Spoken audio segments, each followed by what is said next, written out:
Relax అవుతున్నారు. ఇదే టైంలో మీ ఫ్రెండ్ మీ దగ్గరికి వచ్చి ఏ లేస్ ప్యాకెటో, బింగో ప్యాకెటో లేదంటే చిప్స్ ప్యాకెట్ తీసుకొచ్చి మామ ఒక చిప్పు తినరా అని చెప్పి అడిగాడు అనుకోండి, మీరేమంటారు? మొహమాటం కొద్దీ ఇప్పుడే తినాలరా అని చెప్పి అంటారు. ఒక చిప్పుదే ఉందిలేరా తీసుకో అని చెప్పినప్పుడు సర్లే పోయేదేముంది ఒక చిప్పే కదా అని చెప్పి తింటారు. ఆ తర్వాత మీరు రెండో చిప్ తినకుండా ఆగుతారా?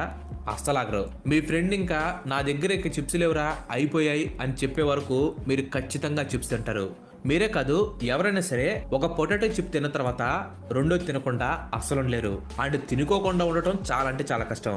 ఎందుకంటే ఈ పొటాటో చిప్స్ అనేది డ్రగ్స్ లాగా బాగా ఎడిక్టివ్ అంట. అందుకని మీకు ఆకలిగా ఉన్నా కానీ లేకపోయినా కానీ మీ కడుపు ఫుల్గా ఉన్నా కానీ మనం మాత్రం ఈ చిప్స్ ని తింటూనే ఉంటాం. సైంటిస్టులు దీన్ని హెడోనిక్ హంగర్ అని చెప్పి అంటారు.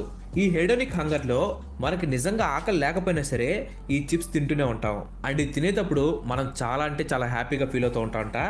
అంటే మీకు బాగా